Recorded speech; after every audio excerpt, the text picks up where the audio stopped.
Good morning, everybody, and thank you all. Good afternoon, as it now is in some places. Thank you very much for joining us today for our webinar on working capital and how working capital is the lifeblood for SME businesses. This webinar is going to look at how exporters can access working capital and ways in which Efic and the banks can work together to provide financial support and solutions for global thinking SMEs.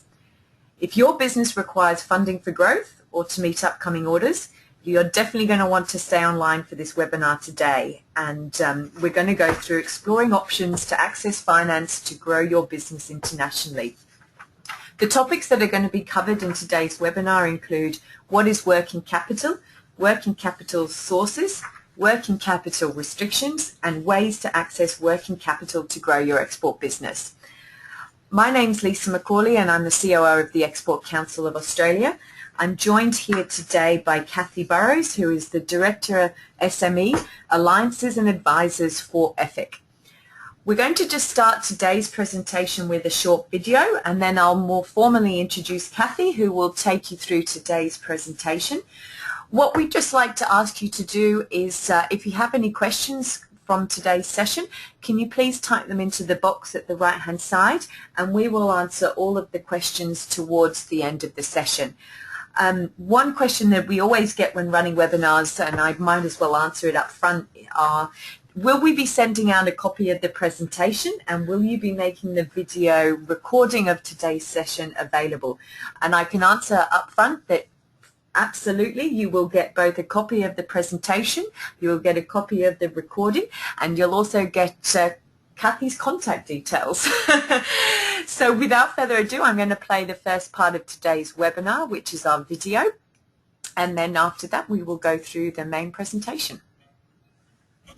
Efic is a specialist financier delivering simple and creative solutions for Australian companies to enable them to win business, grow internationally, and achieve export success.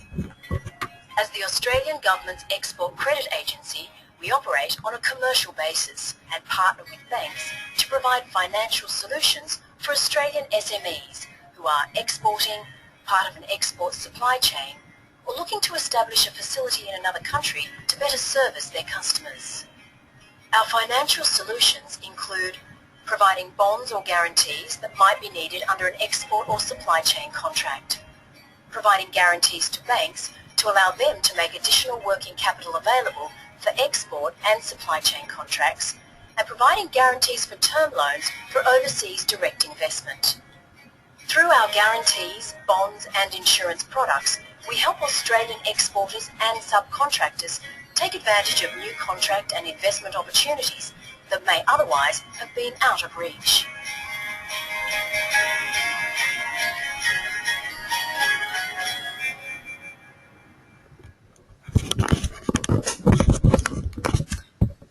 Well, that's a fantastic way to start a webinar, and definitely a bit more interactive than normal. So without further ado, I'm going to hand the rest of today's presentation over to Kathy. Kathy Burrows, as I've already mentioned, is the Director of Alliances and Advisors for Efic's SME division. She is responsible for developing and implementing the strategies on how Efic works with its government, business and industry partners to ensure these relationships are beneficial and effective. She has a wealth of experience in trade finance, exporting and SME finance, having worked for Efic for more than 25 years. Kathy has worked closely with a range of Efic clients to provide them with tailored financial solutions to support their growth aspirations when expanding overseas and winning export contracts. Thank you, Kathy. Thank you, Lisa, and thank you everybody for joining us this afternoon. I hope that you found the session helpful and informative. As the video said, our role at Efic is to provide unique financing solutions for exporters. So what are some of the financing considerations that affect SME exporters? Access to finance for export in general can be very difficult. Australian banks are often reluctant to accept overseas assets as security for loans. The upfront costs of establishing export operations, as we know, can take several years to recover. This can reduce the cash flow and the working capital available for both your domestic operations and for any fast-growing international business. and even once your export business is up and running, additional working capital may be needed to deliver on contracts with new buyers or in new markets, or that are just larger than the usual contract. These sort of contracts, however, are important to grow your export business, and to miss one because of a lack of working capital can really set you back. Export contracts require a longer cash flow cycle. Both delivery times and payment terms are longer than usual for a domestic business, and that can increase the pressure on your cash flow and your working capital. Of course, getting paid in currencies other than the Australian dollar can expose you to foreign exchange risks, and that can impact your profit margins as well. So as Lisa said, today we're going to discuss just one aspect of financing your export business, and that's working capital. So perhaps we should start with what is working capital? What's the definition? Basically, working capital is just the finance that businesses need for their short-term trading operations.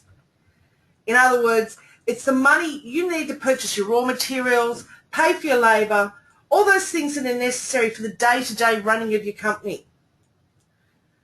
When starting a business owner will often use their own private resources or money that they've borrowed from friends or family as their first source of working capital. And I'm sure that many of you out there started out that way. Then as the business grows, new sources of working capital are needed. These can include retained earnings, credit from your suppliers, an overdraft, short-term bank financing such as some sort of trade finance facility, or even longer-term loans, or even the sale of assets from your company, which is not ideal when you're trying to grow. Even then, a rapidly growing business can quickly exhaust these sources. In our recent SME Sentiment Index research, we actually surveyed a range of exporting SMEs and found that they thought that access to finance will become more difficult in the next 12 months. 38% of them reported that their financial institutions had either refused or curtailed a credit line that they needed. I'd like to go on now and share with you one company's story about how a fantastic opportunity and an extra large export contract allowed them to grow their business, but also almost stretch their working capital needs beyond their capacity.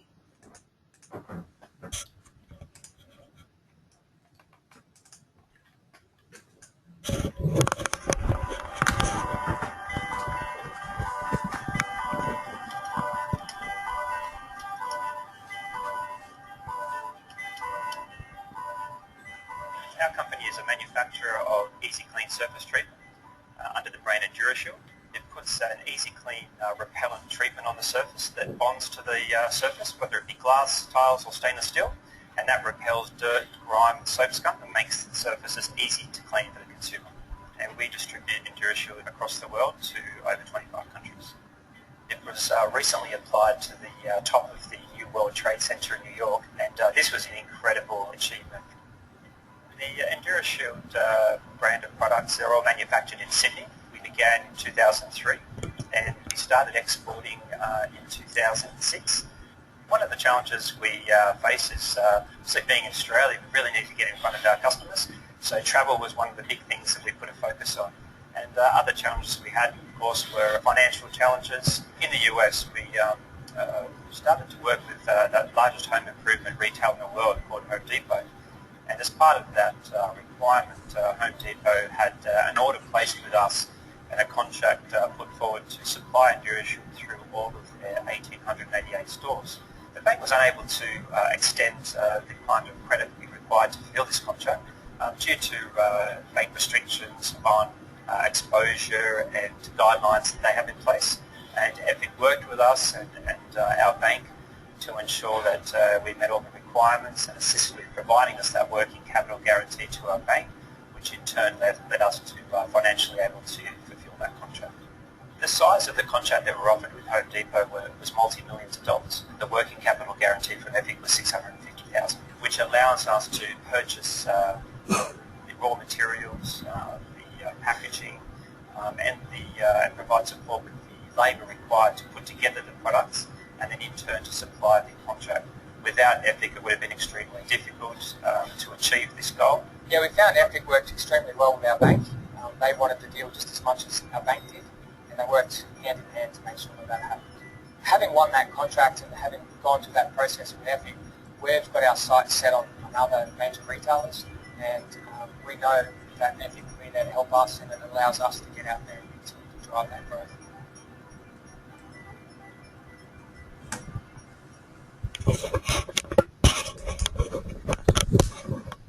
So that you can see that for PCT Global and EnduraShield, winning a contract with an organisation as big as Home Depot was a fantastic opportunity, and it would allow them to grow their export business exponentially. And this is a great product.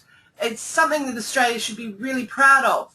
They have been named within Time magazine's 10 most influential new products of the year, and they also made an appearance on Oprah Winfrey's channel in the US. So big good news story, but almost fell through because they weren't going to have the working capital they needed to manufacture enough product to take advantage of that Home Depot contract. This is a very simple graph that illustrates the problem that PCT Global had, and it's a problem that many other exporters have as well. The numbers aren't that important, it's more the picture that it shows. But basically we've got here a company with $1 million contract for which they're going to receive $200,000 up front as a deposit. That deposit's going to give them the working capital they need to start manufacturing. But they also know that that $200,000 is going to be quickly eaten up, and they'll find themselves needing a further $600,000 to manufacture everything that they need to deliver on their contract. They also know that if they can finance this manufacturing period, they're going to receive an $800,000 payment once they deliver at the end. Now that $800,000, of course, will easily repay the borrowed money and include a nice profit for the company. In other words, their working capital shortfall is a timing issue. They need to source $600,000, in this case for a period of just 40 days. But unfortunately for them and for many other clients, the bank is unable to extend their finances any further. They may miss out on this export contract. As you know, a bank will look at your company, will look at your company's assets, and will apply a formula to it and say, right, that is the top level that we are prepared to go to. That's the limit on our financing. And the extra big contract comes along and it has to be missed if you can't find the financing elsewhere. So if you do find yourself in this situation, as PCT Global did, how can Efic help? What can we do to help you? Efic can provide your bank with a working capital guarantee similar to the one we provided to PCT.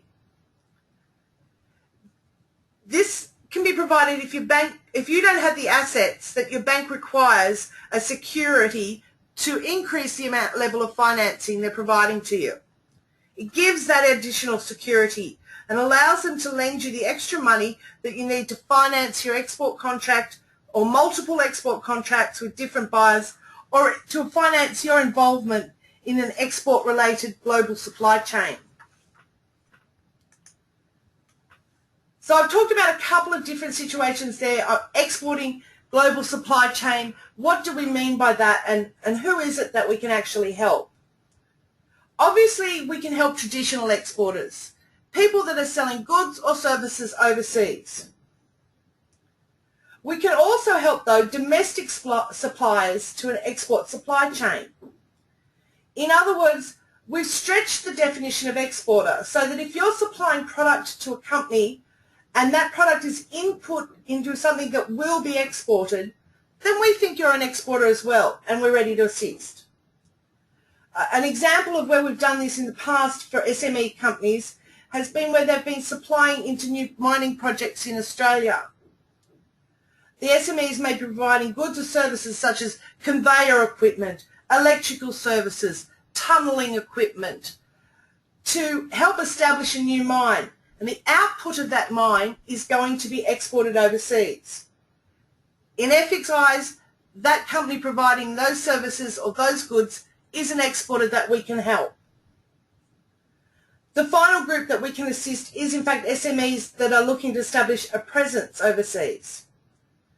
We did some research and this showed that SMEs are finding that to grow their overseas business, they may need to establish a sales office or maybe a warehouse to hold product or even an after-sales service office in their chosen overseas markets to ensure that they can win and retain their business there.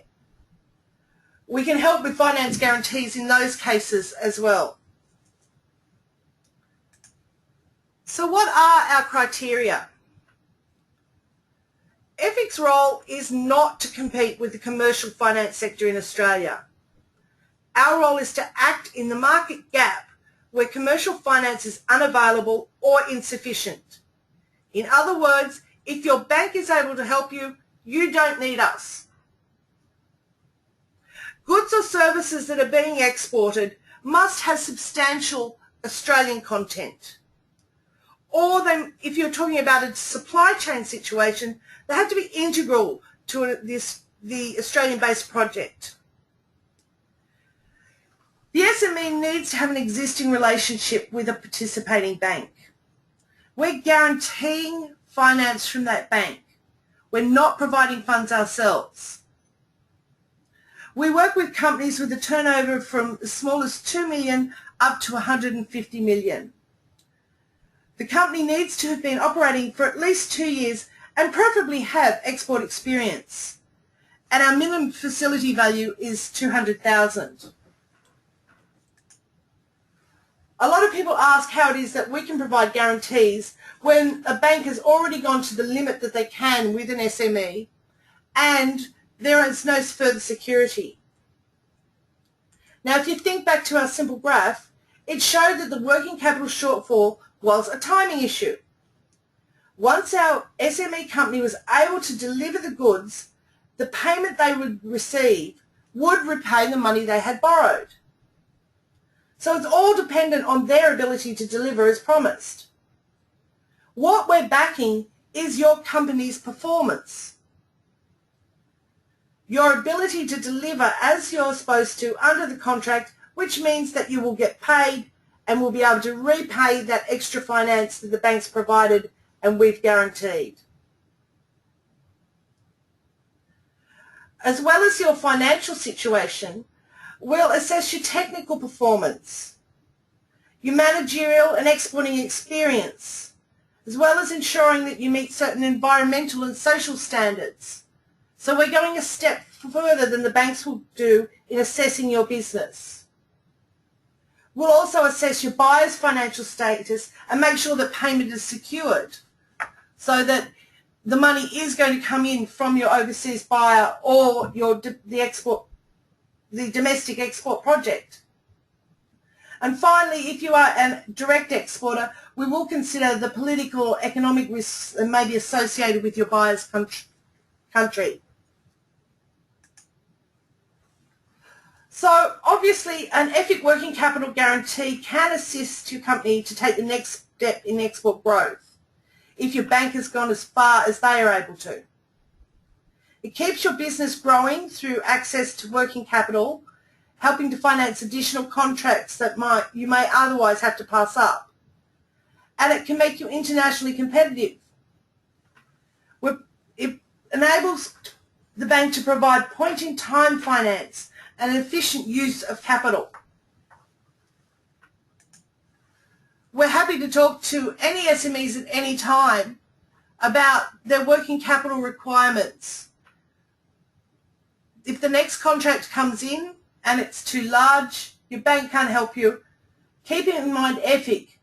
Our role is to try and make sure that those exports happen that otherwise may have been missed. So thank you for that. And perhaps, Lisa, do we have any questions that we can can address.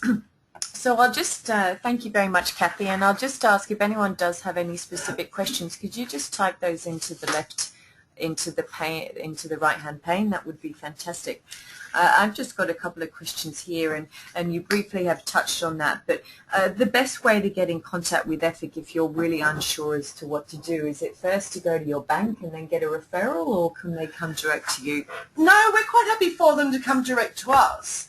What the question we'll ask is, have you talked to your bank about the financing? Mm-hmm. And has your bank said, sorry, we can't help you any further? Okay. As I said, we expect they've got a relationship with the bank already. They've exhausted that line, if you like. But if they want to come to us and ask about how any of our solutions work, we're quite happy for them to contact us directly. Okay. And the best way to do that is via your website or directly? It doesn't matter. You can see on the screen there that there's a phone number and an email address for Maria Aitken. Now, Maria is our client liaison officer. She's a great first point of contact to discuss with you what your business needs are, what possible solutions that we may have, and how we might be able to help. Then Maria would pass you on to one of our trained business originators who would take it a lot further and look at a lot more detail for you. But my name and number's up there as well. I'm quite happy. Please give me a call. And if you go to our website, you'll find that email address is there as well, and there's an inquiry button. So lots of ways to find us. Thank you. And I should also let people know that they can access Efic's information through the ECA's website as well. There's a fair amount of information we have up on there. A question's just come through in that, what would the Efic fee/charge be for a minimum facility of 200K? We do charge guarantee fees. The fees are based on the risk that is involved once we've assessed your business. So I can't give you a definite fee, but what we would charge is around about between 3 and 4% of the value of the guarantee that we're providing. That gives you a ballpark figure. Okay, fantastic. I mean, today we've just touched on working capital, but yes. What else can Efic do in terms of providing help? Because we are looking at developing a series of these webinars, so it's kind of good to be able to tell people what else Efic offers and what we'll be doing through this series of webinars. Well, the next time we'd like to talk about bonds. Contract bonds are a big part of both domestic business and exporting. So we're going to talk about the different bonds that buyers may want, what they do, why they're needed, and how Efic can provide bonds for exporters as well, and use that as a means of freeing up working capital for them as well. Then we touched on here companies that are establishing a presence overseas, so they're investing overseas. We might talk in a further webinar perhaps about how they go about doing that, what are the pitfalls, what they need to do in terms of getting advice, etc. And again, how we might be able to help them if they want to do that. Fantastic. Now that we've got the questions starting, they're all coming in. That's okay. great. Got a specific question here. What are Efic rates like? Efic rates? I don't know if you want to ask for someone to elaborate more specifically on what they mean by that, if I that's am possible. presuming we're talking about our fees, which, as I said, will be about 3 to 4% per annum on the guarantee value. Remembering, of course, that for a lot of these, it will be a short-term financing facility, so it might only be in place for a few months. But that is on top of the fees that you're going to pay for the bank. I'm not going to lie to people. This isn't about cheap money. This is about access to money to allow you to grow your export business. Okay. And if that person that just put that question through wanted to follow up in a bit more detail, yes, please. I suggest that you email Kathy. Okay, we've had another question come in here. This is quite detailed. We're establishing an operation in the US currently. Our estimate is around $1 million for the setup and operation costs for the first 18 months. We currently have a facility and this may cover it. Can Efic provide a safety net facility? I'd like to talk to you in detail perhaps about that one offline, because I'd like to find out exactly what it is, what you mean by a safety net facility. Because we're providing a guarantee, not providing finance, if you felt that your financing needs were going to go beyond the 1 million you already had, and the bank perhaps wasn't going to be able to go any further than what they've provided to you, we might be able to give some comfort to the bank that we would look at it, but there has to be a facility from the bank or money from the bank for us to guarantee in the first place. I don't know if that answers your question clearly, but if you'd like to talk in more detail about it, please don't hesitate. Give me a call. You've got my number there. Okay, another question. If an export opportunity requires the Australian exporter to take an equity stake in the destination company in order to realise the export opportunity, would Efic offer a guarantee to allow the Australian exporter to take up the required equity position to enable the future export opportunity to be realised? We can't help you directly there with equity. We are all about debt financing rather than equity financing. However, what we've done in similar sort of situations is to free up your cash to allow you to make that equity finance is to provide a working capital finance guarantee. So the money you're using now for your working capital, you put into that equity investment overseas, and we guarantee a further working capital facility from your bank to allow you to keep going with your normal exporting business. Hopefully that answers the question. Thanks, Kathy. And just to follow up back on that question that we had earlier that was just about rates. Rates, yeah. Yeah, the rates on credit facility, are they dependent on the borrower's bank rate? No. No, our guarantee is on top of what you are paying your bank. So you borrow from the bank as you normally would. The bank charges you the normal interest and fees that they would normally charge you, and then separately you pay us a fee for the guarantee that we're providing to the bank. So we don't get involved at all with what your bank charges you, what the cost of the actual finance is. We're just charging you to provide that guarantee to the bank. Okay. So hopefully that answers that. Thank you. So I think that might be just a little bit all for the questions that we've got here. Of course, if anyone wants to just pop any last minute ones in there, that's fine. I think that firstly I'd really like to thank Kathy for joining us today and for sharing her insights. As I mentioned at the beginning of the webinar, we will forward you a copy of her presentation as well as a recording of this webinar, which will be available on our website for those that want to review what was presented in their own time. I do recommend Kathy's details are up on that slide, and I will put those in an email. She's happy to talk to you one-on-one with your questions or put you in contact with the right person for that. So we decided to keep this into a very short, snappy, quick webinar that you could do on your lunch break, and hopefully just give you that overview of where else you can go to look for solutions. So thank you very much for joining us today, and thank you very much Efic and Kathy. Thank you, Lisa, and thank you, ECA, very much for the opportunity. We enjoyed it, and thanks to everybody who's joined us this afternoon.